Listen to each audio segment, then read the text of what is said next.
Vamos a explicar la viñeta de la evaluación del ensayo clínico Prominent que se ha publicado en la revista New England Journal of Medicine, como se puede apreciar aquí, pero con un título que a nosotros y a los lectores nos dice poco del contenido del ensayo clínico. Por eso nosotros preferimos acogernos al esquema PICO, la P de pacientes o población en riesgo, la I de intervención, la C de comparador y la O outcomes o resultados que se persiguen. ¿Y por qué se persiguen? Porque son aquellos que causan aversión y que motivan el diseño y la implementación de este ensayo clínico.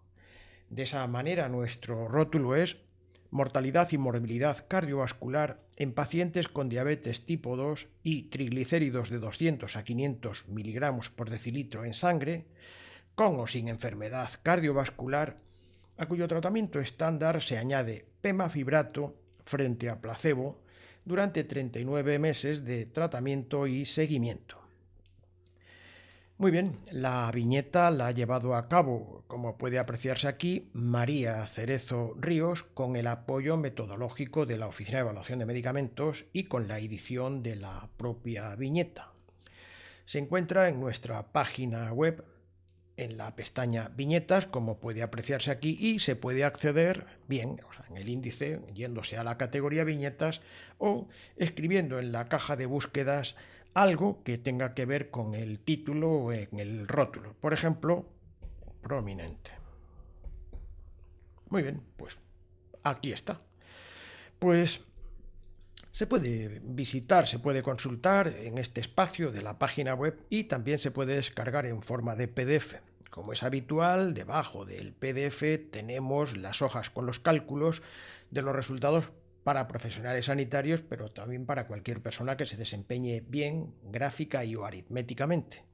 Un poquito más abajo está, como siempre, el suplemento con las características sociodemográficas y clínicas en el inicio, la Baseline Baseline, si lo decimos en términos un poco más finos, y un poquito más abajo el test breve de graduación grade de la validez de las evidencias.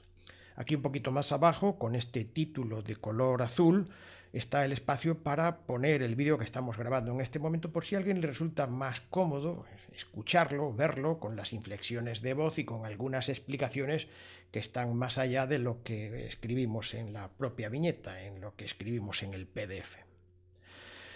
Se puede descargar desde aquí perfectamente, pero no hace falta porque lo tenemos subido desde hace unos momentos. Y aquí está. Lo primero es leer la introducción que contiene la cantidad y calidad de problemas, si bien al ser una viñeta es lo más resumido posible. Por eso la voy a leer literalmente. Los niveles séricos altos de triglicéridos se asocian con un mayor riesgo cardiovascular, pero no se sabe si reducir estos niveles con medicamentos al mismo tiempo se traducirá en una reducción de la incidencia de eventos cardiovasculares. El pemafibrato es un ligando del receptor activado por el proliferador de peroxisoma alfa, PPAR-alfa, del núcleo celular, lo cual explica el mecanismo de acción que se traduce, entre otras acciones bien conocidas, en reducir los niveles de triglicéridos y mejorar los niveles de otros lípidos. El ensayo Prominent se ha diseñado y llevado a cabo para averiguar si la adición de pemafibrato al tratamiento estándar ofrece un mejor balance de beneficios y daños en pacientes diabéticos tipo 2 con niveles de triglicéridos de 200 a 500 miligramos por decilitro en sangre. Antes de continuar, aquí hay una llamada y no podemos dejar pasar la oportunidad de hacer una crítica constructiva, creemos. Se refiere a este ligando activador del receptor, que es la definición denotativa en la química farmacéutica, como modulador selectivo, lo cual desborda la definición denotativa de ligando activador, atrayendo connotativamente ideas de conducta inteligente de una molécula.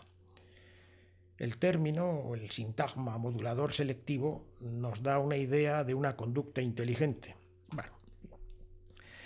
Por mostrarlo, en esta diapositiva del profesor David Álvar González, se ve que se confunde una teleología no propositiva, es decir, el fin al que tienden, en este caso, las moléculas orgánicas o las moléculas inorgánicas, con una teleología o con un fin propositivo, conductual, operatorio de animales o de personas, que sí que tienen, en el grado de libertad que les corresponda, una decisión de llegar a un fin conductual. Este fin procesual es la conducta animal, que se decide un curso u otro curso. Sin embargo, estas moléculas no pueden decidirlo. La teleología orgánica se llama en este caso procesualmente teleoclinia, se llama así también, aunque es un poco raro este nombre, ¿no? Y esto es lo que pueden hacer y no pueden elegir, de modo que decir modulador selectivo es si se interpreta denotativamente bien, pero trae la idea de que es una conducta inteligente. Volvamos sobre nuestros pasos, que estamos aquí. Bueno, ahora es el objetivo. Es prácticamente lo que hemos dicho en el rótulo, pero vamos a nombrar la variable principal. Comparar los primeros eventos de mortalidad cardiovascular, infarto de miocardio, ictus o revascularización coronaria en pacientes con diabetes mellitus tipo 2 y triglicéridos en sangre de 200 a 500 miligramos por decilitro, con o sin enfermedad cardiovascular aterosclerótica, a cuyo tratamiento estándar se añade pemafibrato frente a placebo. En cuanto a los métodos, vamos a decir simplemente el título porque es una viñeta. Es un ensayo clínico controlado, aleatorizado y multicéntrico, y las variables de beneficios y daños añadidos se muestran en las tablas NNT1 y NNT2, por lo que no vamos a repetirlo, porque lo vamos a ver cuando las miremos, dado que lo que queremos es que se vean bien los resultados. Resultados. Se evaluaron 5.240 pacientes asignados al grupo de pemafibrato y los 5.257 asignados al grupo de placebo, tanto para las variables de eficacia y en este caso también para las variables de seguridad durante una media de 39 meses de seguimiento. Antes de continuar, es que aquí también hay una llamada, y es que nosotros hemos hecho estos cálculos, los hemos reconstruido por incidencias acumuladas en forma de reducción absoluta del riesgo relativo, reducción absoluta del riesgo y el NT, pero por incidencias crudas acumuladas, pero también los hemos hecho tomando el tiempo hasta el evento, es decir, cuando nos proporcionan los investigadores el hazard ratio, y así lo hemos hecho, para calcular la reducción absoluta del riesgo y el NT. Es decir, esto es lo que nosotros pretendemos, mostrar con toda nitidez la relevancia clínica en forma de NNT, hasta el NNT, el número de pacientes que hay que tratar para evitar un evento, por la unidad de tiempo, la obtenemos de las dos maneras. Cuando tenemos estas dos maneras de hacerlo, generalmente elegimos una. En este caso, casi siempre cuando son similares, como es en este caso, los resultados, preferimos elegir la de las incidencias crudas acumuladas porque es más cercano, los pacientes son más tocables, dado que hay veces que el hazard ratio se convierte en metafísico, más allá de lo fisicalista. Y además de eso es que tenemos también la potencia estadística de contraste a nuestra disposición, más fácil de calcular, y por eso cuando tenemos que elegir entre ambos que son similares, generalmente no siempre, porque hay veces que es mejor elegir el otro, generalmente utilizamos las incidencias crudas acumuladas. Se puede observar además, porque en este caso la curva Kaplan y Meyer, aunque la curva de Kaplan y Meyer se supone que es exponencial, tiene pequeñas subidas exponenciales, cuando son muy similares prácticamente se depositan sobre una línea recta, que es el caso de lo que obtenemos con las incidencias crudas acumuladas. Bien, vamos a decir que, que los 6 factores clínicos, que son las covariables en el inicio y los sociodemográficos que midieron los investigadores, la base LINE, en términos castizos, baseline, siendo un poco más finos, estaban equilibrados con este tamaño de muestra, tal y como mostramos, dentro de un momentito vamos a verlo en el suplemento 1. Y aquí digamos que, dado que el tipo y grado de verdad de cada resultado concreto, están condicionados a la validez con la que se ha obtenido, nosotros hemos estimado la validez con la que los investigadores han obtenido sus resultados, los hemos reconstruido ayudándonos de un test basado en el sistema GRADE, modificado y adaptado por nosotros para ensayos clínicos del tipo que ahora estamos analizando. Este es el suplemento 2. Bueno, pues lo primero es, vamos a ver la baseline, la vaseline, en el suplemento 1. Y aquí está. Esta es la baseline, la vaseline, para familiarizarnos con el tipo de paciente, sobre todo porque esto nos permite ver si se parece al paciente de nuestra consulta, el paciente que tenemos delante de nuestra mesa en nuestra consulta.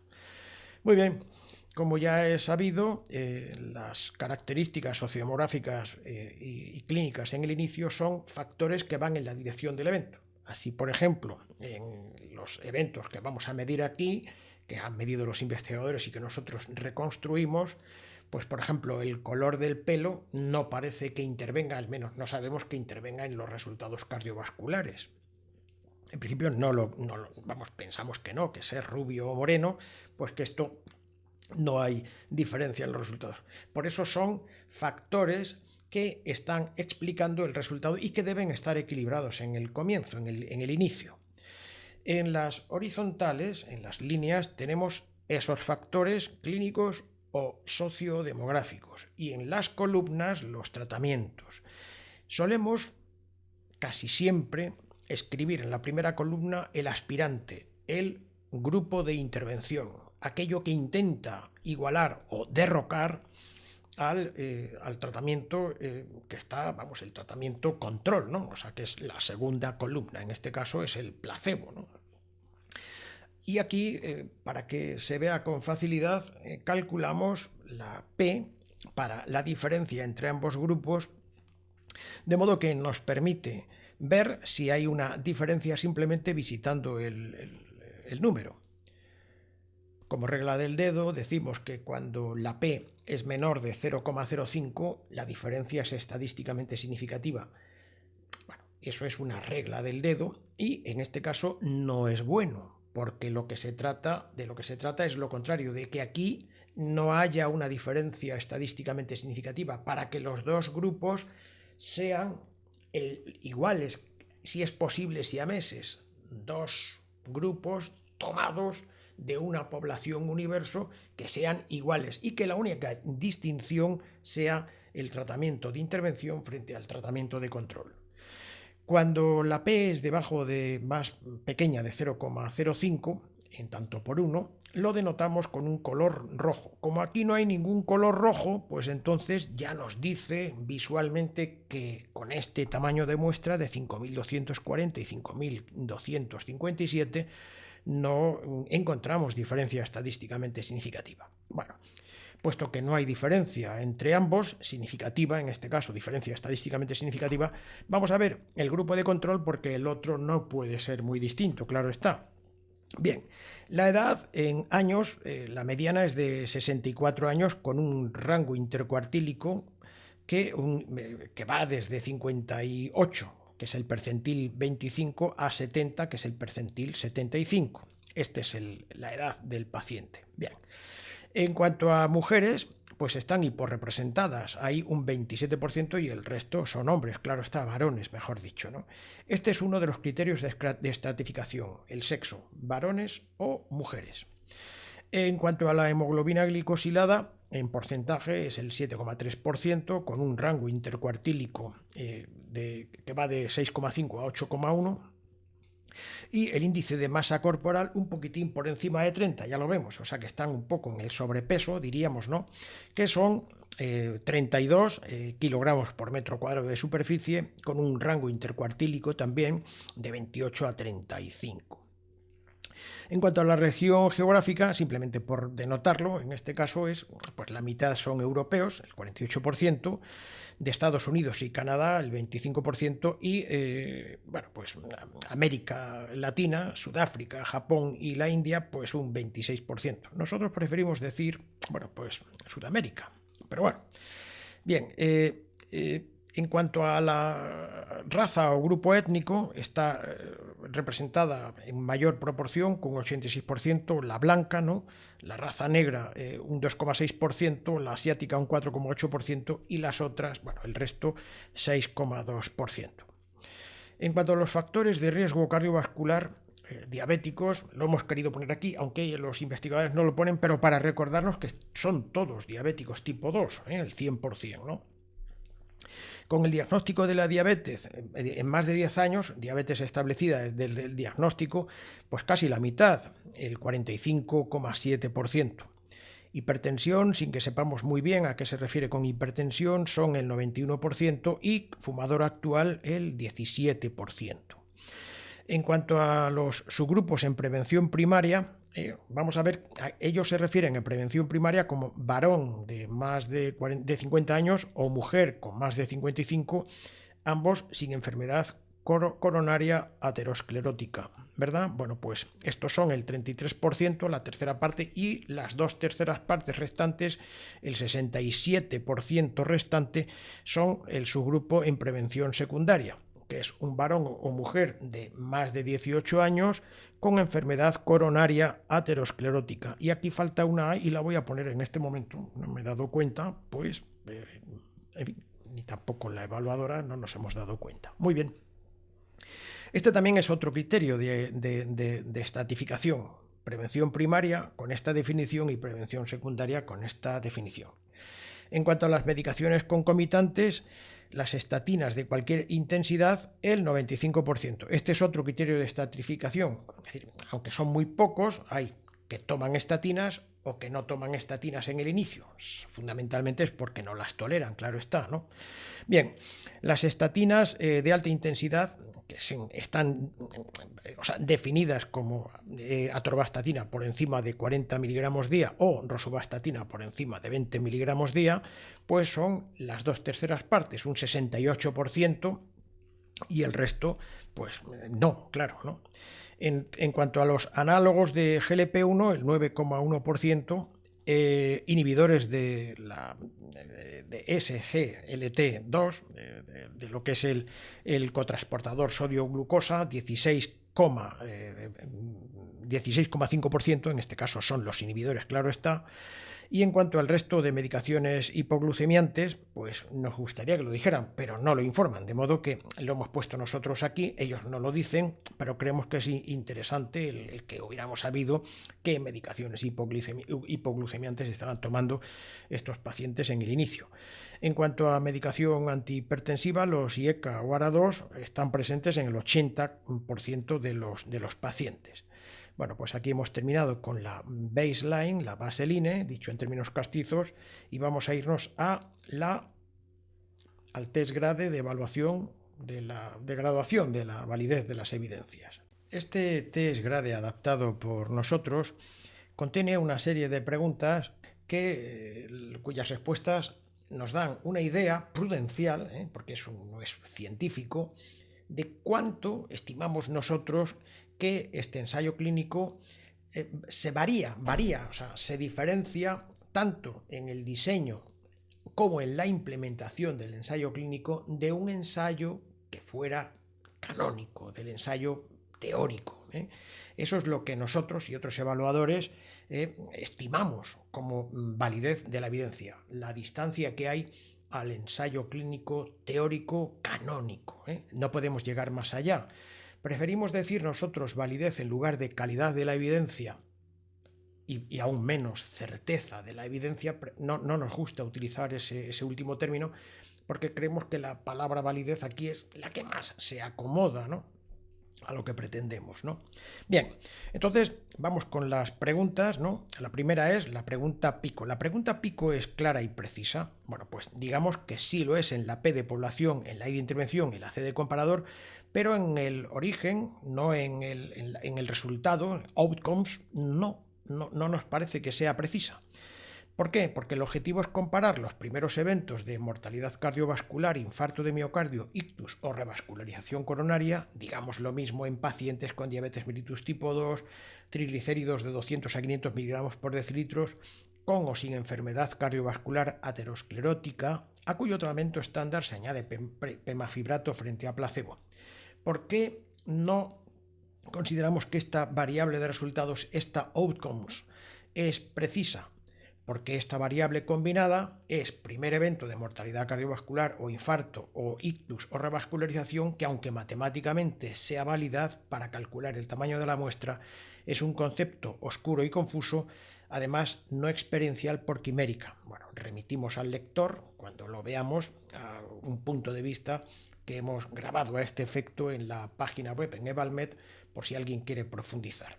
Naturalmente, lo que queremos denotar con esta imagen de una quimera es que no sabemos si cuando decimos que hay una quimera, en este caso, o sea, un evento, si es de la cabeza, si es del torso, o sea, de lo que es el cuerpo de macho cabrío, si es de león, si es de macho cabrío, o si es de serpiente o dragón, depende de la representación que haya, ¿no? No lo podemos saber exactamente, con lo que entonces lo que obtenemos es una quimera que no es real, sino un animal mitológico que nunca fue real, claro está, ¿no?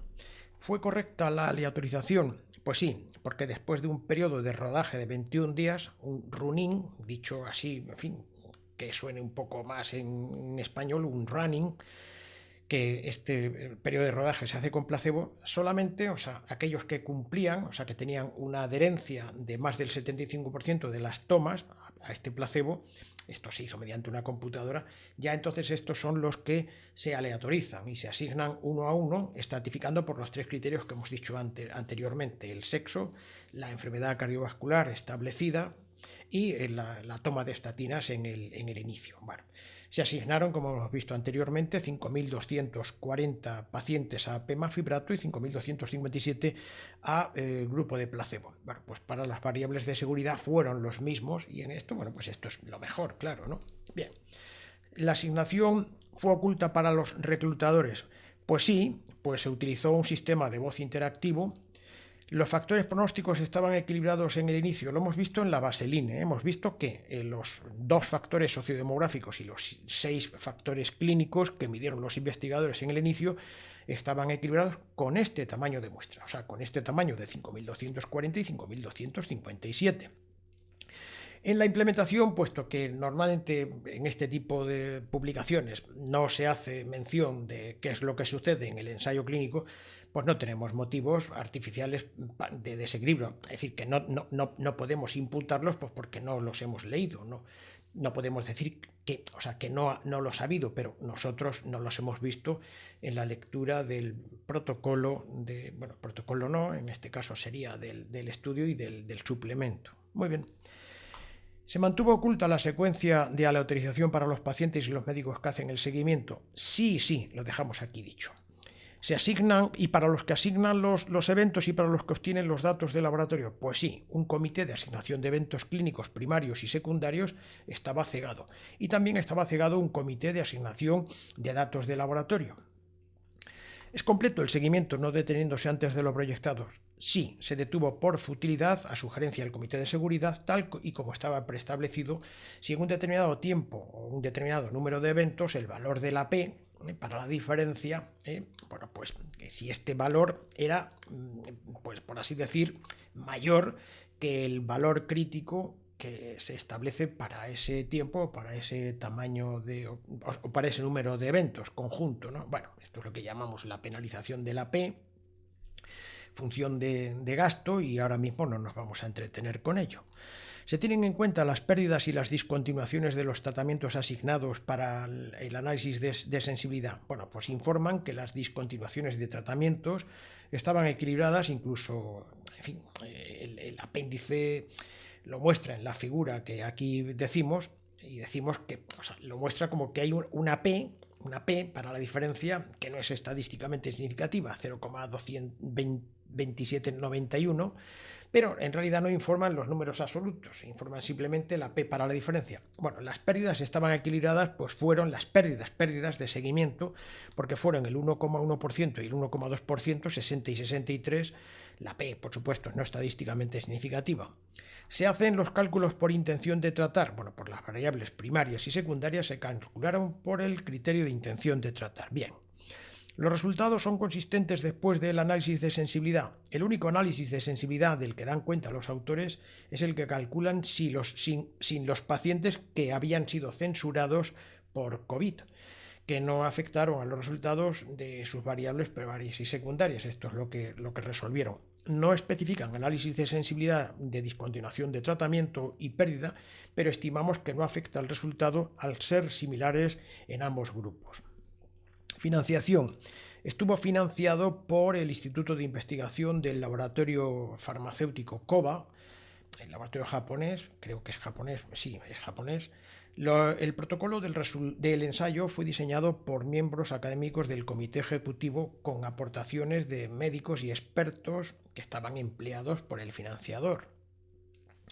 Tras la asignación de resultados por el comité, los confirmó el financiador con una organización de investigación por contrato, lo que llamamos así la CRO. Bueno, no se pueden descartar los potenciales conflictos de intereses. No decimos que existan, sino que los conflictos de intereses en relación con un laboratorio, en este caso con una institución que está pues avalada por el propio laboratorio, digamos que 2 investigadores de los que están en la plantilla de este ensayo clínico son empleados del Instituto de Investigación del Laboratorio Koba. El investigador principal, Pradhan, que no sabemos cómo se pronuncia, decimos Pradhan, y 23 investigadores más han recibido pagos de varias industrias farmacéuticas. Aquí falta una D, pues entonces ya lo vamos a poner. Vamos a poner aquí D. Ya está puesto. Bien. 3 investigadores han recibido pagos de sus instituciones. Vamos a ponerlo un poquitín mejor.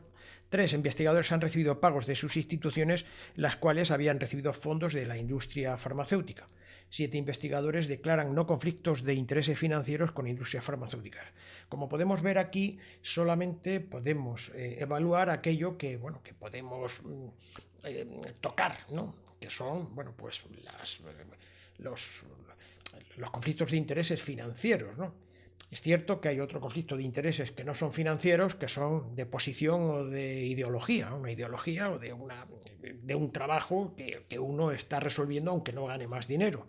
Entonces, estos conflictos de intereses financieros o de ideología científica en este caso, en fin, o al menos profesional, no podemos evaluarlos pues porque no tenemos acceso a ellos, claro está. Vale. Bien. La validez de la evidencia que nosotros estimamos, de la evidencia genérica, con esto es alta, moderada. Ya sabemos que hay una escalera que tiene 4 escalones. Arriba le hemos dado en llamar alta para coincidir con grade, claro está, con la metodología grade. Moderada la segunda, la tercera sería baja y la cuarta muy baja. Alta, moderada, baja y muy baja. Bueno, con esto nos permite además también bajar medio peldaño y un ensayo clínico canónico, el teórico, tendría una validez de la evidencia alta. Vemos que ha habido algún problema, ¿no?, para que no alcance el canónico por completo, y en lugar de bajarle un escalón, nosotros estimamos prudencialmente, porque esto no es científico, que debe bajar, que nosotros lo vamos a bajar medio peldaño. Pero da igual, porque podríamos haber no dicho nada, esto tiene poco sentido, esto no tiene ningún sentido, si no decimos por qué. Esto lo podíamos tapar, vamos a dejarlo así abierto, porque en realidad lo que tiene interés es por qué nosotros consideramos que se aleja del canónico, ¿no? Bueno, pues aquí lo decimos y esto es lo que creemos que tiene valor. Los participantes de este ensayo clínico tienen que superar lo que llamamos este periodo de rodaje, y tienen que cumplir al tomar el placebo con más del 75% de la adherencia, de modo que no siempre nuestros pacientes de la consulta son tan buenos cumplidores, claro está, ¿no?, por así decir, tan buenos adherentes, ¿no? Bueno, por eso se puede separar de lo que sucede en la clínica real del día a día, ¿no? 2. No pueden descartarse los potenciales conflictos de intereses de los investigadores no empleados del laboratorio Koba, es decir, que son estos 23 más el investigador principal, Pradhan, que son 24. Bien, no decimos que los tengan, sino que no lo podemos, somos seres humanos, no podemos descartarlo. Bien, como tercera justificación de la rebaja, no puede descartarse la interacción de COBA directamente en el diseño y análisis de los datos, porque está a través del Instituto de Investigación, está aquí interaccionando, claro está. Y tampoco puede descartarse, como no puede ser de otra manera, porque somos seres humanos, de estos dos investigadores que son empleados directos, además del Instituto de Investigación del Laboratorio COBA. Bien, esto es lo que llamamos la validez de la evidencia vegetativa del ensayo clínico genérico. Ahora vamos a ver si además cada una de las variables tiene algún problema adicional, con lo que entonces, teniendo como dintel máximo de consecución alta moderada, según nuestra estimación, vamos a ver si tenemos algún motivo para rebajar aún más esta validez que nosotros hemos estimado de la evidencia. ¿Y qué criterios son los que seguimos para ver si tenemos que bajar más la validez?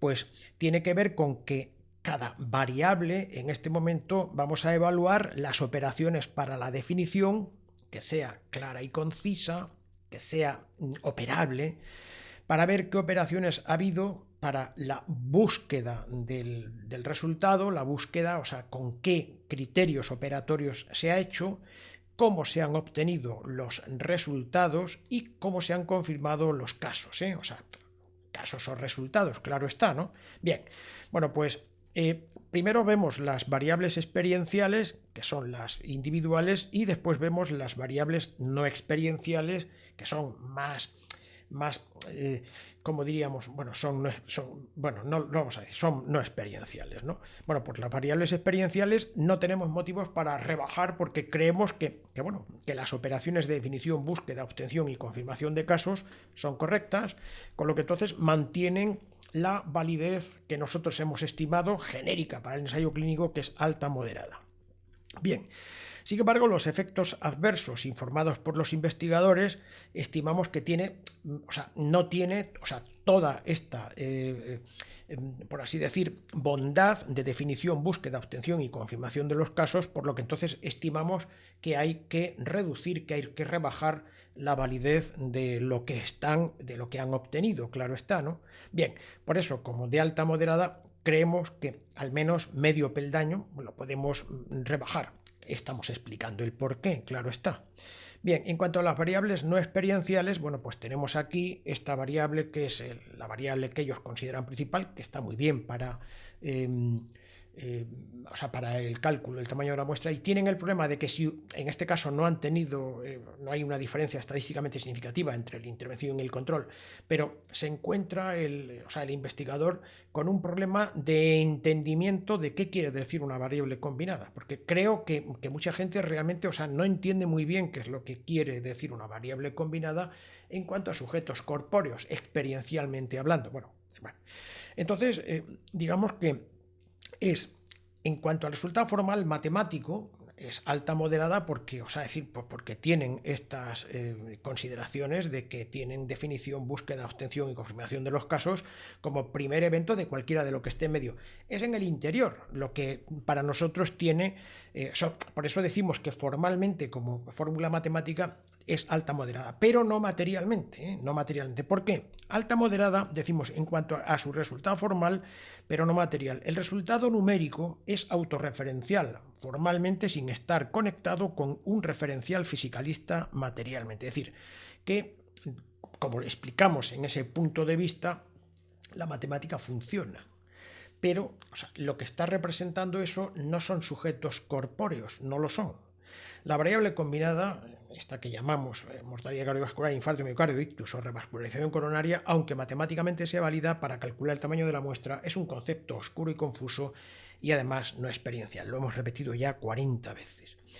Análisis de todos los subgrupos para esta variable no experiencial. Pues naturalmente, si además de que esta variable pues tiene estos problemas interpretativos, si además hacemos los subgrupos sobre esta variable, subgrupos de los que están dentro de la cohorte completa, pues sería moderada. Vamos a bajar medio peldaño respecto a la alta moderada. ¿Y por qué?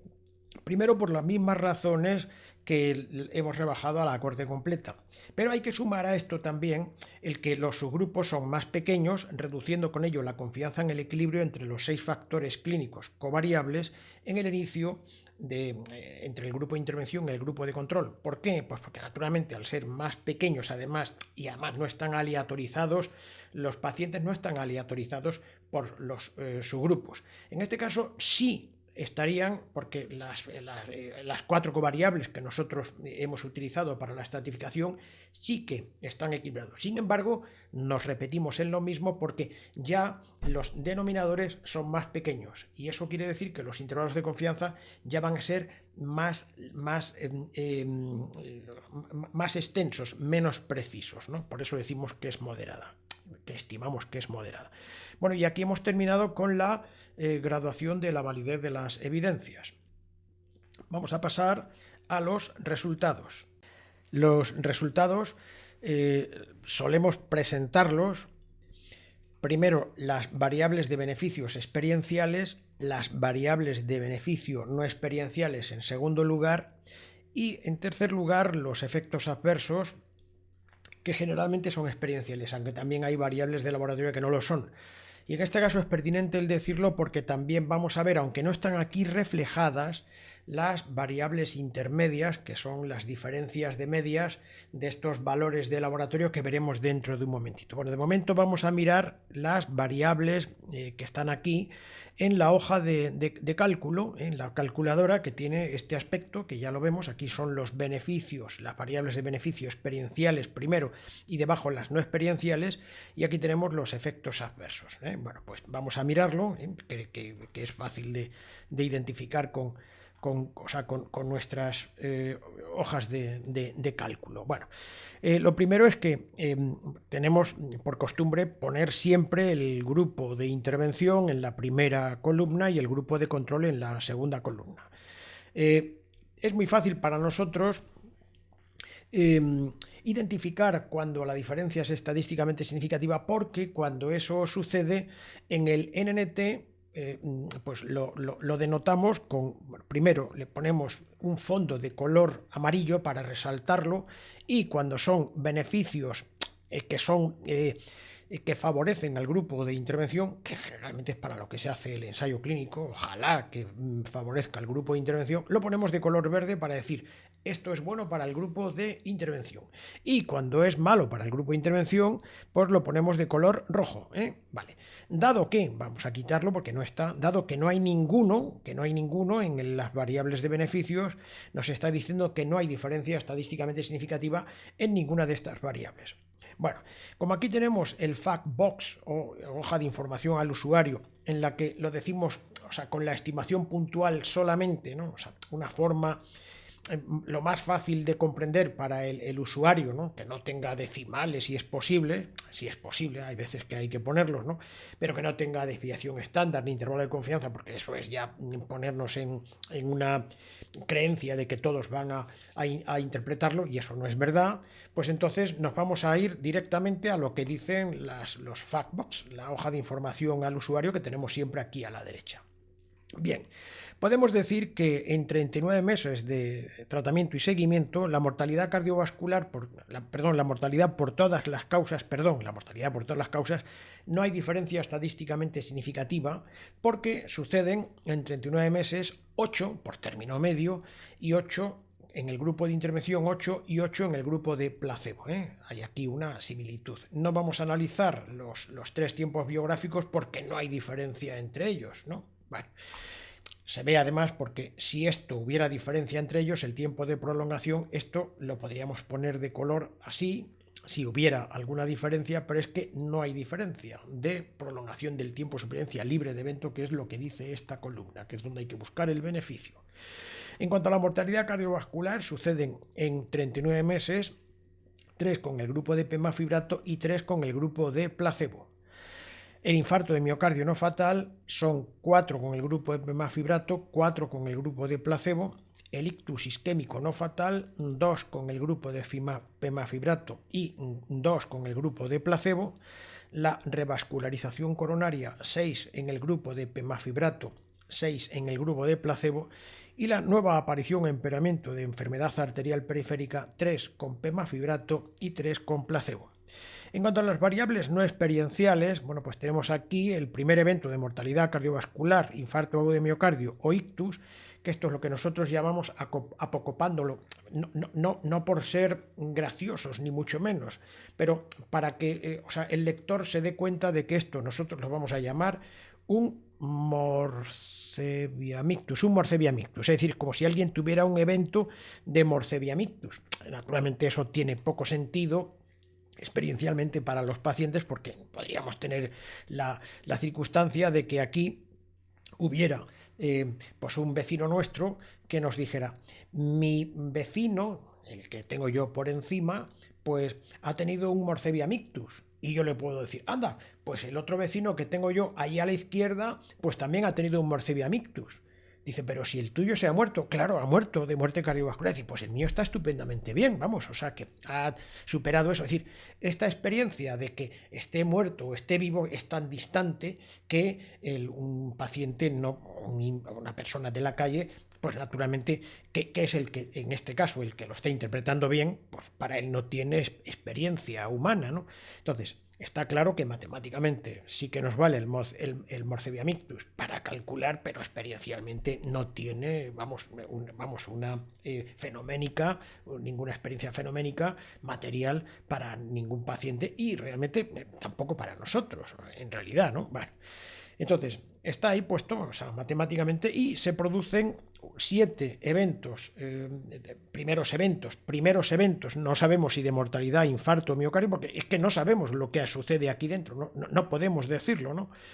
Y 7 con pemafibrato y 7 primeros eventos con placebo. En cuanto a la otra, es aún menos experiencial todavía, porque es lo mismo que el Morcevia mictus, pero también tiene una revascularización coronaria. Esto es lo que nosotros llamamos el Morcevia mictus recor. Bueno, esto no tiene, como si fuera un evento que no es reconocible experiencialmente por ningún paciente, claro está. Y en realidad por nosotros tampoco, aunque hay veces que le encontramos un sentido que sí lo tiene formalmente y matemático, sí lo tiene, pero materialmente, tocable, no lo tiene, claro está, ¿no? Y suceden 11 primeros eventos con pemafibrato y 11 con placebo. Naturalmente, la prolongación del tiempo de supervivencia libre de evento en todos es 0, porque no hay diferencia estadísticamente significativa. Bueno, nos damos cuenta de que no tiene un beneficio clínico en ninguna de estas variables duras, variables que son importantes, ¿no? Porque son las de la experiencia humana, ¿no? Pero, sin embargo, vamos a ver cómo son las variables de laboratorio, porque naturalmente este fármaco, esa interacción que tiene sobre este receptor del PPAR, ¿no? Del núcleo, pues induce pues una secreción, claro está, una expresión enzimática, que es la que se posiciona lógicamente en los peroxisomas del citoplasma, que es el que va a hacer, bueno, pues esta función, ¿no? de reducción de los lípidos, de los triglicéridos, todo esto, ¿no? Bueno, pues aquí los investigadores han hecho los cambios en las medias a los 4 meses de seguimiento. El ensayo clínico tiene 39 meses, pero estas mediciones las hicieron a los 4 meses, ¿no? Y aquí tenemos el grupo de pemafibrato y el grupo de placebo. Bueno, vamos a verlo un poquitín más grande, porque yo creo que es más fácil de verlo así. Vamos a ver, bien. Nos damos cuenta de que los triglicéridos en el inicio, en la baseline, eran 273 y 269. Permítaseme decir que estos son similares, ¿no? 273 y 269. Bueno, pues a los 4 meses, que es el tiempo T4, se reducen a, como era esperable, claro está, a 189 con pemafibrato y 254 con placebo. Es decir, es una diferencia que es bastante apreciable. Es decir, si nos damos cuenta, casi permanece igual, aunque ha bajado un poquito en el grupo de placebo, porque están tomando medicación, claro está. Recordemos que el 95, no recuerdo ahora mismo, en la baseline están tomando además también estatinas, los otros no las toman porque no las toleran, ¿no? Y sin embargo, entonces, bueno, pues aquí tenemos un bonito resultado, una bonita mejora de la bajada de los triglicéridos. Lo cual, naturalmente, si tuviéramos solamente estas mediciones, pues nos parecería que el fármaco pues es muy bueno, y no decimos que no lo sea, no lo es para bajar los triglicéridos. Lo que no ha demostrado es que esta bajada de los triglicéridos se manifieste en resultados en salud cardiovasculares. No lo ha hecho, ¿no? Bien, en cuanto al colesterol VLDL, también ha bajado de 49 en el inicio, en ambos grupos, a 31 en el grupo de intervención y a 43 en el grupo de control. Prácticamente se mantiene casi en el mismo estándar. Es decir, que también aquí el resultado ha sido favorable a pemafibrato.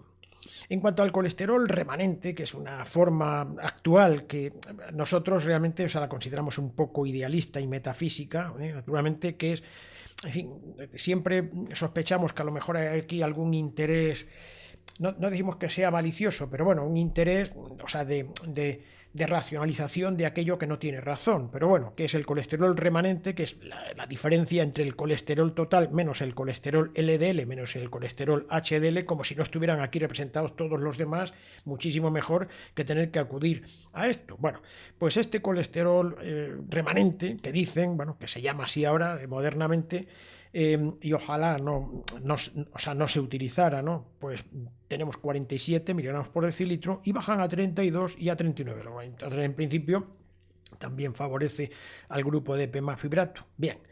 En cuanto a la apolipoproteína C3, que es aquella que tiene que ver con los triglicéridos, es esta, porque hay bastantes apolipoproteínas, ¿no?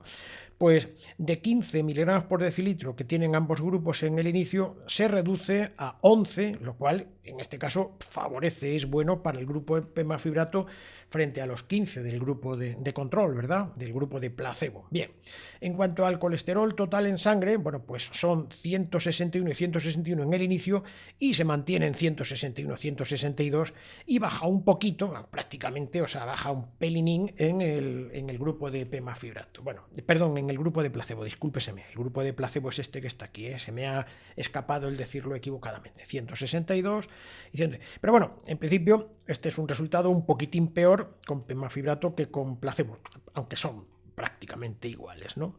En cuanto al colesterol HDL, que se desea que suba, claro está, ¿no? Pues son de 33 y 33, sube un poquito a 36, eso es esperable porque este es un poco el mecanismo de acción que hace el PPAR alfa, ¿no? Que es, pues, una subida de del colesterol HDL, un poquito, ¿verdad?, ¿no? Y bueno, pues es un poquito mejor el resultado, aunque prácticamente son iguales. Aquí hay poco cambio, ¿no? En cuanto al colesterol LDL, como es esperable también, bueno, pues sube un poquito más con el grupo de pemafibrato que con el grupo de control, con el grupo de placebo, y de 79 y 78, que son prácticamente iguales al inicio, pues se convierten en 91 con pemafibrato, es decir, que sube. Lo deseable sería que bajara, porque gran parte de estos también tienen estatinas, claro está, ¿no? Y se queda en 80, perdón, se mantiene prácticamente en 80, sube un poquitín más, nada prácticamente en el grupo de placebo.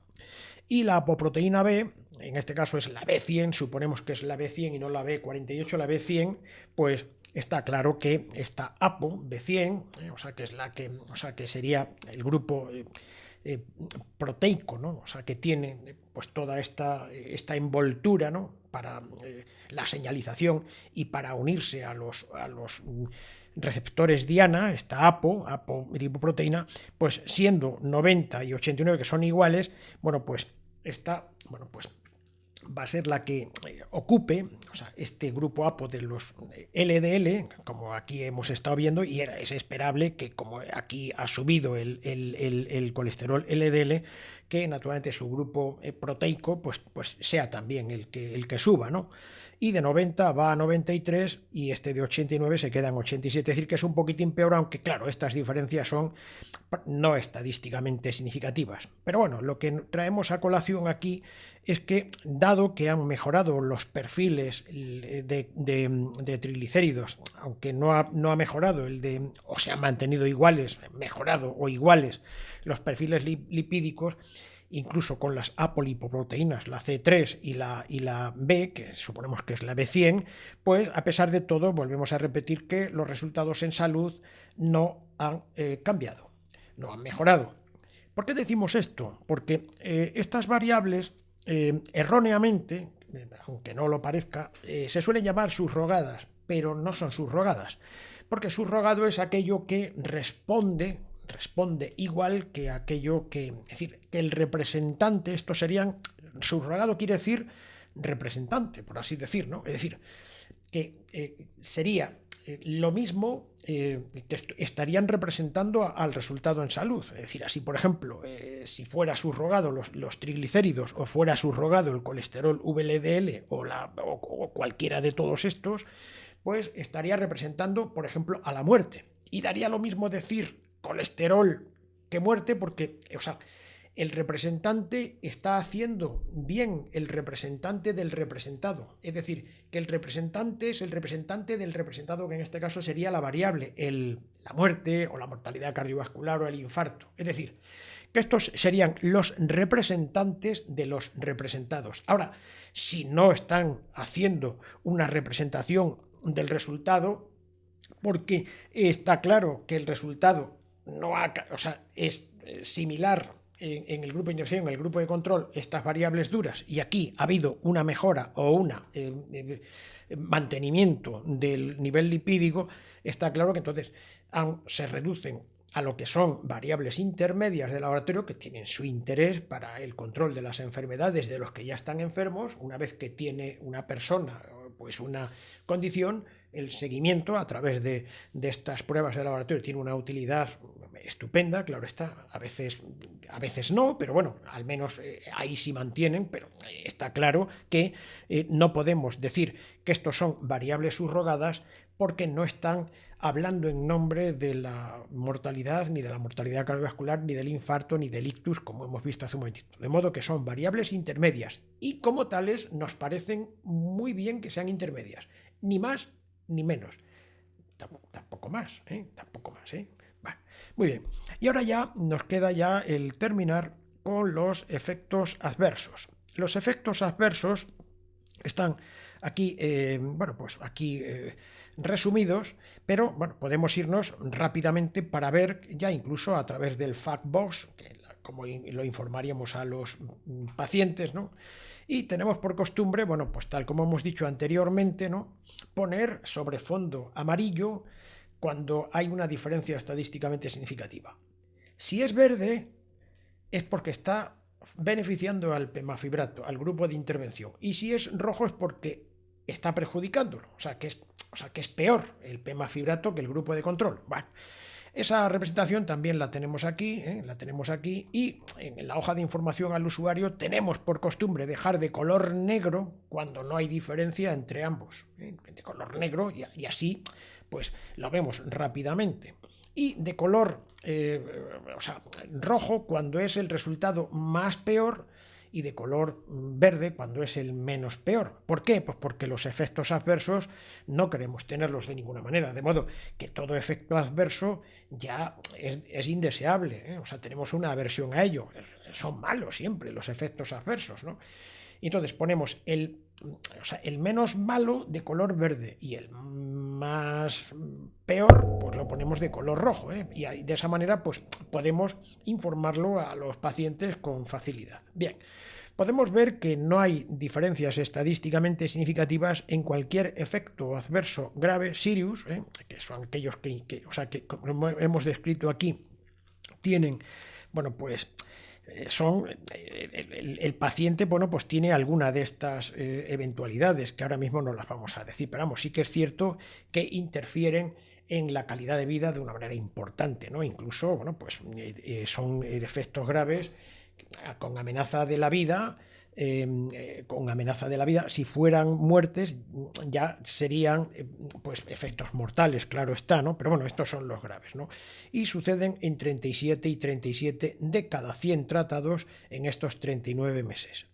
No hay diferencias estadísticamente significativas en cualquier efecto adverso musculoesquelético, miopatía y rhabdomiólisis, porque es lo que hay que buscar en los fibratos. Hay que buscar esto en los fibratos, sobre todo si se suman con las estatinas. Las estatinas, bueno, pues más liposolubles, que son, no me acuerdo ahora mismo si son todas, la pravastatina desde luego es la menos liposoluble, ¿verdad? Bueno, aquí tenemos los efectos adversos renales, pues sí que hay diferencias. No, vamos a mirar los que no hay diferencias, ¿no? No hay diferencia en proteinuria, porque los efectos renales hay que mirarlos también siempre en los fibratos. No hay diferencia porque suceden en 2 y en 2. Y la nefropatía diabética, pues por desgracia suceden en 15 y 15. O sea, pero aquí no hay diferencias, ¿no? Bueno, no hay mejoras, que sería lo esperable, lo que querríamos por mejorar también el perfil insulínico, ¿no? Ojalá, ¿no? Bien, en cuanto a cualquier efecto adverso hepático, bueno, pues tenemos en el aspartato transaminasa y en la alanina transaminasa, pues 0,606, 0,707, es decir, que no llegan ni a 1, ¿verdad? Bien, en cuanto a otros efectos adversos que, bueno, que están predefinidos en el protocolo, para buscarlos, lógicamente, claro, tenemos la colelitiasis, pues hay que ver si hay algún problema, porque también esto hay que buscarlo, porque los fibratos es esperable que produzcan más bilis, de modo que hay problemas de cálculos biliares. Bueno, pues entonces en este caso afortunadamente no hay diferencia, son 2 y 2 de cada 100 tratados, ¿no? Pancreatitis aguda, bueno, pues 0,5 y 0,5, fibración auricular 4 y 4, nefropatía diabética 5 y 5 y retinopatía diabética son 3 y 3. De modo que, bueno, que no hemos tenido aquí una suerte de mejorar los efectos microvasculares de la diabetes, porque ni la nefropatía, ni la neuropatía, ni la retinopatía diabética. Bueno. En cuanto a mejoras, o sea, que es mejor resultado con pemafibrato, bueno, pues cualquier efecto adverso hepático, así, o sea, lo que son en conjunto, por eso decimos que esta es un poco no experiencial, porque está formado por varias cosas, ¿no? Son 4 frente a 5, no hay mucha diferencia, pero bueno, de cada 100 tratados, ¿no? Y en cuanto al hígado no alcohólico, bueno, pues son 3 y 3,8, es decir, esta es la diferencia. Prácticamente de esto se debe precisamente esto. Bueno, y esto es agradable que aquí haya mejor resultado con pemafibrato. Bueno. Y ahora, en cuanto a peor resultado con pemafibrato que con placebo, podemos decir, como hemos dicho anteriormente, cualquier efecto adverso renal, esto sería no experiencial, porque esto es lo mismo que si fuera una variable ahí, un centón, o sea, un poco con brocha gorda, son 28 y 26, ¿no? 28 es más con pemafibrato que con los 26 de placebo. En cuanto a la enfermedad renal crónica, se produce en 3 con pemafibrato frente a 2 con placebo, y al fallo renal agudo, pues 3 con pemafibrato y 2 con placebo. Falta por decir las que están aquí abajo, que el tromboembolismo venoso se produce, bueno, son muy poquitos, pero bueno, son 1,4 de cada 100 tratados frente a 0,7, o sea, 1,4 con pemafibrato, 0,7 con placebo. Trombosis pulmonar 0,8 con pemafibrato, 0,4 de cada 100 tratados en los 39 meses con placebo, y al final ya diremos que trombosis venosa profunda se producen en 0,9 de cada 100 tratados en estos 39 meses con pemafibrato frente a 0,4 tratados con placebo. Y bueno, pues aquí tenemos prácticamente pues todo dicho, y como ya es habitual, pues no tenemos ninguna recomendación, porque creemos que los resultados se desprenden como fruta madura. Aquí tenemos estas dos llamadas que hemos estado diciendo sobre, en fin, lo que hemos dicho de las variables combinadas, que sería la segunda, y naturalmente, bueno, pues esto es muy fácil de acceder, porque es presionando sencillamente aquí aparece nuestra explicación, al menos prudencial, en este caso en la página web. De modo que con esto pues hemos terminado, y bueno, pues muchas gracias por la atención.